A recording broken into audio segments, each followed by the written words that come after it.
YLS news में आपका स्वागत है। शुभांशु शुक्ला स्पेस मिशन, अंतरिक्ष मिशन पर भारत के लाल शुभांशु शुक्ला। 10 पॉइंट्स में उनका पूरा स्पेस मिशन भारत के लिए गर्व का पल आ रहा है, क्योंकि ग्रुप कैप्टन शुभांशु शुक्ला अंतरिक्ष में भारत का नाम रोशन करने के लिए तैयार हैं। वह भारतीय अंतरिक्ष अनुसंधान संगठन इसरो के गगनयान कार्यक्रम और एक्सियोम मिशन 4X4 के तहत अंतर्राष्ट्रीय अंतरिक्ष स्टेशन ISS की यात्रा करेंगे। आइए उनके इस ऐतिहासिक मिशन के 10 प्रमुख बिंदुओं को जानते हैं। 1. भारत का दूसरा अंतरिक्ष यात्री। शुभांशु शुक्ला भारत के दूसरे अंतरिक्ष यात्री होंगे जो अंतरिक्ष में जाएंगे। इससे पहले 1984 में राकेश शर्मा ने सोवियत यूनियन के मिशन में हिस्सा लिया था। 2. एक्सियोम मिशन 4 का हिस्सा। शुभांशु एक्सियोम मिशन 4X4 के पायलट होंगे जो एक निजी अंतरिक्ष मिशन है। यह मिशन नासा, इसरो और स्पेसएक्स के सहयोग से 25 जून 2025 में लॉन्च होगा। 3. इस पर पहला भारतीय। ये पहली बार होगा जब कोई भारतीय अंतरिक्ष यात्री अंतर्राष्ट्रीय अंतरिक्ष स्टेशन ISS पर जाएगा। शुभांशु 14 दिन तक इस पर रहेंगे और विभिन्न प्रयोग करेंगे। 4. प्रशिक्षण और अनुभव। शुभांशु भारतीय वायुसेना के अनुभवी टेस्ट पायलट हैं। उनके पास Sukhoi 30, MiG-21, MiG-29, Jaguar, hoc और अन्य विमानों में 3000 घंटे से अधिक उड़ान का अनुभव है। उन्होंने रूस के Yuri Gagarin cosmonaut training centre में प्रशिक्षण लिया है। 5. वैज्ञानिक प्रयोग। शुभांशु इस पर 7 भारतीय और 5 नासा के साथ मिलकर प्रयोग करेंगे। इनमें अंतरिक्ष में मूंग और मेथी जैसी फसलों को उगाने और मानव शरीर पर अंतरिक्ष के प्रभाव को समझने जैसे प्रयोग शामिल हैं। 6. भारतीय संस्कृति का प्रदर्शन। वह अंतरिक्ष में योग करेंगे। भारत की सांस्कृतिक वस्तुएं जैसे भारतीय मिठाइयां और एक खिलौना हंस जॉय ले जाएंगे जो शून्य गुरुत्वाकर्षण में तैरकर मिशन का प्रतीक होगा। बढ़ते हैं आगे की खबर में। बार डांसर दिव्या पर नया खुलासा। इस ऐप पर देखी थी 17 करोड़ की जमीन, मगन से की शादी, कुछ दिन बाद रखा ये प्रस्ताव। रोहतक के डोब गांव के मगन उर्फ अजय की खुदकुशी मामले में रोजाना नए खुलासे हो रहे हैं। अब एक और नया खुलासा हुआ है। डोब गांव के मगन और दिव्या की दोस्ती सोशल मीडिया पर साल 2020 में हुई थी। इनकी करीब 3 माह तक बात चली।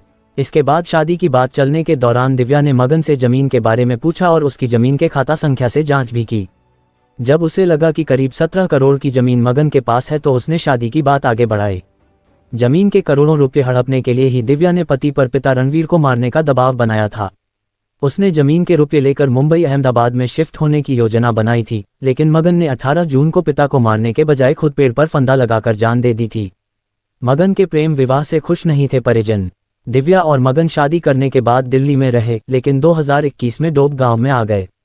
वहां पर प्रेम विवाह से परिजन खुश नहीं थे, लेकिन बेटे की बात मानकर उसे स्वीकार कर लिया। शादी के 10 दिन बाद ही दिव्या ने परिवार के सभी लोगों को बैठाया और कहा कि गांव की जमीन को बेच देते हैं। परिवार ने मुंबई अहमदाबाद जाने से किया इनकार। मुंबई अहमदाबाद में खरीद लेते हैं। वह होटल में नौकरी करेगी तो उसे भी आसानी हो जाएगी, लेकिन मगन और परिवार के लोगों ने जमीन बेचकर मुंबई अहमदाबाद जाने से इनकार कर दिया। इसके बाद दिव्या ने डोब गांव में रहने से इनकार कर दिया था। उसने रोहतक शहर में रहने की जिद की तो मगन उसे लेकर यहां रहने लगा था। हालांकि घर में कलह हुई तो मगन के पिता रणवीर सिंह को हृदयाघात की समस्या हो गई थी। बढ़ते हैं आगे की खबर में। Delhi murder case. दिल्ली की नेहा को 5वीं मंजिल से फेंकने वाला कातिल तौफीक का अरेस्ट, जानिए आरोपी का यूपी कनेक्शन। दिल्ली के ज्योति नगर इलाके में नेहा मर्डर केस में पुलिस को बड़ी सफलता मिली है। नेहा को छत से फेंकने वाले आरोपी तौफीका को पुलिस ने अरेस्ट कर लिया है। दिल्ली पुलिस ने आरोपी तौफीका को उत्तर प्रदेश के रामपुर से गिरफ्तार किया है। वह वारदात के बाद से ही फरार था। उस पर आरोप है कि उसने नॉर्थ ईस्ट दिल्ली के ज्योति नगर इलाके में 19 वर्षीय नेहा को उसके घर की 5वीं मंजिल की छत से धक्का दे दिया था। इससे नेहा की मौत हो गई थी। ये घटना सोमवार की है। दिल्ली पुलिस ने नेहा मर्डर केस की प्राथमिकी में हत्या की धारा जोड़ी गई है। पुलिस सूत्रों ने बताया कि पीड़िता नेहा और आरोपी तौफीका के बीच प्रेम संबंध थे। सोमवार सुबह जब नेहा को जानकारी हुई कि आरोपी तौफीका किसी दूसरी लड़की से शादी कर रहा है तो दोनों के बीच तीखी बहस हुई। पुलिस के मुताबिक वारदात वाले दिन आरोपी तौफीका बुर्का पहनकर पीड़िता नेहा के घर आया था, जो 5वीं मंजिल पर है। शादी की बात पर दोनों के बीच खूब बहस हुई। इसके बाद आरोपी तौफीका ने नेहा को घर की बालकनी से धक्का दे दिया। हत्या का केस दर्ज। पुलिस के मुताबिक घटना सोमवार सुबह की है और इसकी सूचना सुबह 8:30 बजे ज्योति नगर पुलिस थाने को दी गई। पुलिस ने बताया था कि आरोपी की पहचान कर ली गई है और उसे पकड़ने के लिए प्रयास जारी हैं। पुलिस के एक अधिकारी ने बताया, ज्योति नगर थाने में 23 जून को दर्ज हत्या के प्रयास के मामले में अब भारतीय न्याय संहिता की धारा 103 हत्या जोड़ दी गई है, क्योंकि पीड़ित की इलाज के दौरान मौत हो गई। वारदात के बाद से ही आरोपी तौफीका फरार था। पुलिस ने यूपी के रामपुर से अरेस्ट किया। पुलिस ने आरोपी को पकड़ने के लिए कई टीम गठित की थी। घटनाक्रम का पता लगाने और घटना से पहले और बाद में आरोपी की गतिविधियों पर नजर रखने के लिए इलाके के सीसीटीवी कैमरों की तस्वीरों का विश्लेषण किया गया। काफ़ी मशक्कत के बाद उसकी लोकेशन यूपी के रामपुर में मिली। दिल्ली पुलिस ने यूपी पुलिस से कोऑर्डिनेट करके आरोपी तौफीका को उत्तर प्रदेश के रामपुर से गिरफ्तार किया। अब उसे दिल्ली लाया गया है। आज उसे अदालत में पेश किया जाएगा। पीड़िता के परिवार के सदस्यों ने आरोपी को मौत की सजा देने की मांग की है। उन्होंने आरोप लगाया कि यह कृत्य जानबूझकर किया गया था और दुर्भावना से प्रेरित था। बढ़ते हैं आगे की खबर में। एनकाउंटर में ढेर हुआ रोमिल 8 महीने में ही बन गया था खौफ, 3 राज्यों में थी तलाश।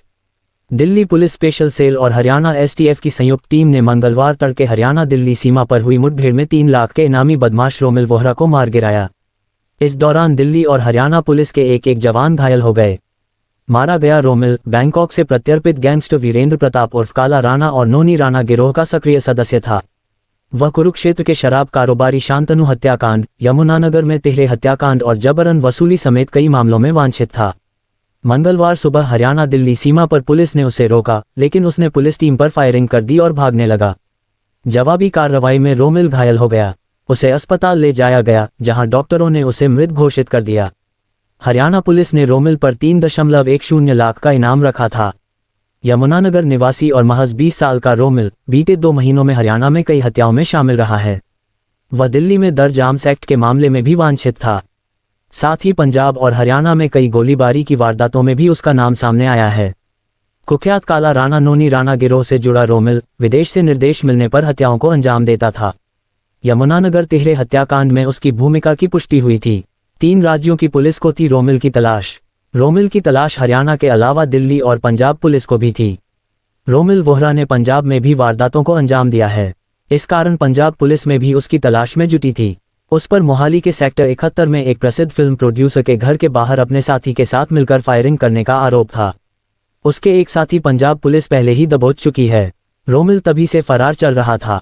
गैंग में शामिल होते ही ताबड़तोड़ वारदातें की। यमुनानगर के कासापुर अशोक विहार निवासी 20 वर्षीय रोमिल वोहरा पर हत्या, जबरन वसूली और फायरिंग के 8 से ज्यादा मामले दर्ज हैं। बताया जाता है कि वह 8 महीने पहले ही काला राणा और नोनी राणा गैंग से जुड़ा था।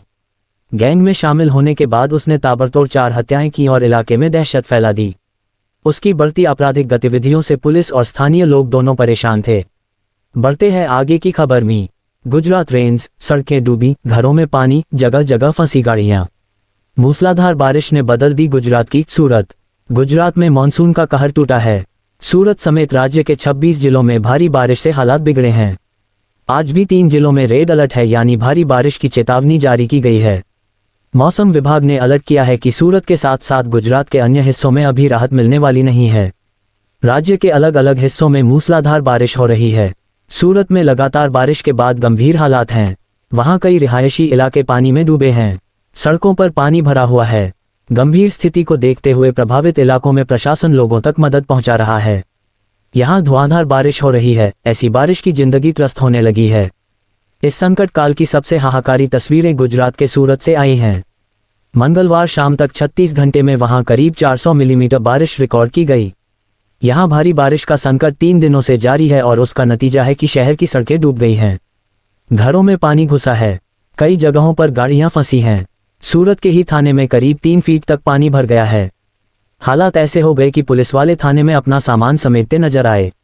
इस संकट से निकालने के लिए रेस्क्यू टीम अपनी बोट लेकर पहुंची और पुलिस वालों तक राहत पहुंचाई।